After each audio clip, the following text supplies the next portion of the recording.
साथियों नमस्कार। ये वीडियो बहुत ही इम्पोर्टेंट होने वाला है। जितने साथी देख रहे हैं वीडियो को वो हमारे चैनल को सब्सक्राइब जरूर करें। जो बहुजन समाज से जुड़े हुए सारी चीज़ों को हम ला करके आपके सामने रखते हैं। जो कमी है उसको बताते हैं, जो ज़रूरी है उसको भी बताते हैं। ऐसे में हमारे चैनल को सब्सक्राइब जरूर करें। हम बात करने वाले हैं बहुजन समाज पार्टी की जो कैडर में चलने वाली व्यवस्था है उसके ऊपर बात करने वाले हैं। तो खासकर हम जो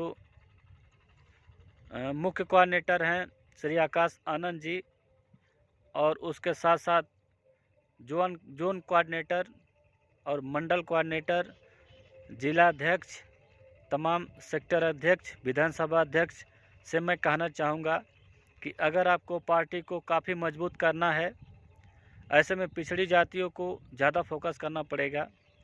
वैसे भी बहुजन समाज पार्टी में बहुत बड़े बड़े नेता पिछड़ी जातियों के पैदा हुए। सोनेलाल पटेल हुए, ओम प्रकाश राजभर हुए, चाहे दारा सिंह चौहान हुए, चाहे स्वामी प्रसाद मौर्य हुए।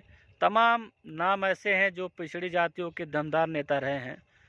आज अलग बात है कि वो पार्टी छोड़कर चले गए, आज दूसरे पार्टियों की शोभा बढ़ा रहे हैं, लेकिन हमारे बहुजन समाज पार्टी के ही नेता पैदा हुए हैं।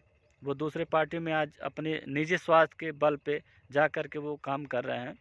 अपने बहुजन मिशनरी को छोड़ करके जाके काम कर रहे हैं, जो बहुजन समाज उनको दिया है और कोई पार्टी नहीं दे पाएगा। कोई साथी अगर हमारी बात को झूठा साबित करे तो कहिएगा। ऐसे में कोऑर्डिनेटरों से मैं कहना चाहूँगा पिछड़ी जातियों का जितना फोकस हो पाए उतना करे, क्योंकि बीजेपी से अगर लड़ना है तो उनकी वोट अपनी तरफ खींचना होगा, क्योंकि आज के समय में बीजेपी में सबसे ज़्यादा वोट पिछड़ी जातियों का चला गया है।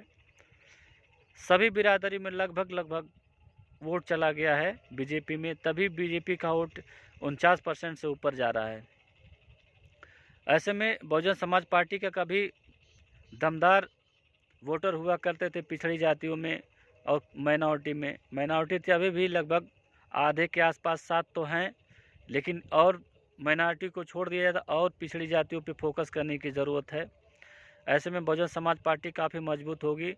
और ख़ास करके जिला अध्यक्ष और सेक्टर अध्यक्षों से मैं ये कहना चाहूँगा कि जो आप लोग संगठन बना रहे हैं, कोऑर्डिनेटरों से भी मैं कहना चाहूँगा, क्योंकि कोऑर्डिनेटर ही वहाँ से तय करते हैं कि कैसे कैसे कहाँ क्या होने वाला है।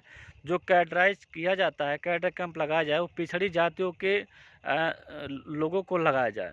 पिछड़ी जातियों को जितने भी अम्बेडकराइज लोग हैं उनको जो है बाबा साहब के बारे में, साहब कांसीराम के बारे में, बहन जी द्वारा किए गए महापुरुषों के लिए जितने भी काम हैं और जितने भी गरीब आदिवासी पिछड़ी जातियों के लिए जितना बढ़िया काम बहन जी ने किया है, उसके ऊपर आप लोग जा कर के गाँव में पिछड़ी जातियों के साथ कैडर कैंप करें। दलित के साथ तो आप लोग कैडर कैंप करते लेकिन पिछड़ी जातियों के लिए कैडराइज कराइए, तभी हमारे पिछड़ी जातियों को समझ में आएगा।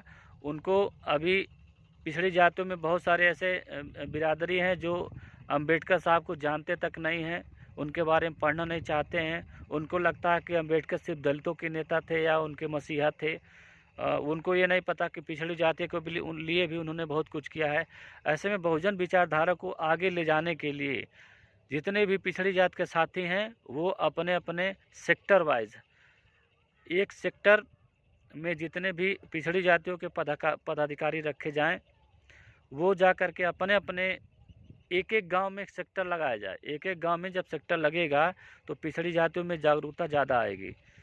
इसलिए हम कहते हैं कि जो दलित है वो कहीं आपका वोट कहीं नहीं जा रहा है, वो आपका साथ में है, लेकिन आपको ज़्यादा फोकस करना पड़ेगा पिछड़ी जातियों में, क्योंकि बहन जी भी मान चुके हैं कि अपर कास्ट का वोट उनको मिलने वाला है नहीं।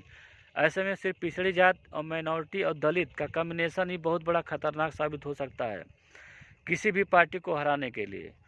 और इस लोकसभा चुनाव में तो हो सकता है कि सपा के साथ गठबंधन हो, कांग्रेस के साथ गठबंधन हो, लेकिन फिर भी हमारा जो बेस वोट है उसे बचा के रखना पड़ेगा।